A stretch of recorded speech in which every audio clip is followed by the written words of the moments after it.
My brothers and sisters, I made a video last week speaking to my African brothers who spend their lives working day and night only to build mansions in Africa, but neglecting their children and wives in America thereof. And I had a lot of attacks coming in from some of my brothers saying that I don't know what I'm talking about. Say, let me do me and they will do them. Let me give you an example. 6 years ago, there was a Nigerian who was a nurse in Laurel. I'll give you a specific place, in Laurel, Maryland, USA. This guy worked day in, day out. All he did was go to work, come back, go to sleep. Work, back, sleep, work. So he would work 16 hours, 18 hours a day. And you know what he was doing? He was building a massive building in Nigeria with a pool, everything in his village. The moment the house was about to be completed, this guy went to work in the emergency department. He came back home, went to sleep. He was so exhausted that he went to sleep and had a heart attack. He was living by himself in an apartment. There was nobody there to check on him. The brother called. First day, he didn't pick up. The brother said, well, that's his nature. He works a lot. He's probably at work. Second day, called. Nobody answered. The brother said, well, he's at work. Do you know who found this guy in his apartment? It was the agency that he worked for. They called him and said, oh, you're supposed to work in this hospital today, but you didn't show up. That's very unlike you. You're always on time. You never call out. You're always working. And they called, no answer. And then they sent the police to his apartment, only to find out this guy has been dead for 3 days.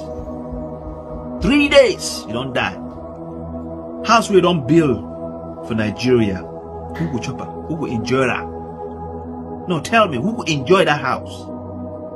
I say this because another guy from Ghana, where his wife was here in America, and another one from Cameroon, they are married in America, living in apartment with one has 5 children, the other one has 2 children.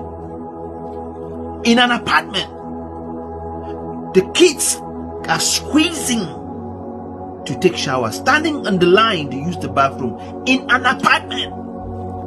And what are these guys doing? They're building houses, story buildings in Africa.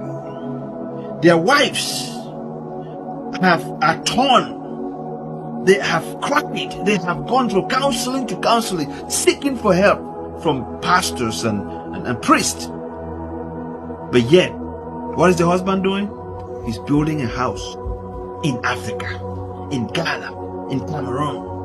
Who could enjoy that thing where you belong? You're here in America. You put mat for ground for sleep. Your children, they line up for use bathroom. You did build house for other people to enjoy for Africa. Misplaced priority. And when I want to talk, when I could say this guy of Asabi, if you did build house for Africa where you never established for America, for UK, for Europe where you did, you be Mumu man. Capital fool, Mumu man, by your name. If you want build house for Africa, make sure say your children be comfortable side where you did. Make sure say your wife be comfortable from side where you did. Make sure say your marriage they can't bang, nothing no could break up. Not even the one the way they fight that property for Africa. Some say, oh, I did build for retirement. You did build for retirement. When you go retire for Africa, hey, you did 40 years for America. You did build retirement home for Africa. You still get 40 years of work for America. Who could stay for the house? You could put tenants. Who could collect rent? So you are just enslaving yourself the more. Let me ask you a question, by the way.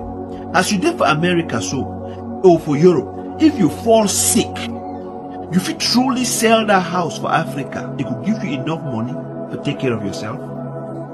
If your children fall sick or your wife truly gets sick for this country, any property there for Africa where you could fit sell out to solve your problem for America. Mumu man. woman. If you stay for house for America here where the leak, roof the leak. If you want to fix that roof, that house where you get them for Africa, you think so you fit sell that house or collect that rent from that house for Africa, fix roof for America. Think, Africans, it is good. You want to invest back home, it is a good thing. But guess what? Before you do that, make sure that where you are staying is comfortable, because that is the only thing that's keeping you alive. And if something happened for you, not be that your mommy, not be that your brother for Africa where they fight that house, not be that your cousin go respond, now your wife, now your children, where they here with you, they will suffer for hospital with you. Not be them where they come off Africa, can't help you. Now the one where they stay here, where they suffer for America, now them could dry your tears, now them could change your diaper, now them could clean your butt. Not be that one them for Africa where they fight for that house where they build. Think common sense. I will continue for talking. If it vex you, stutter.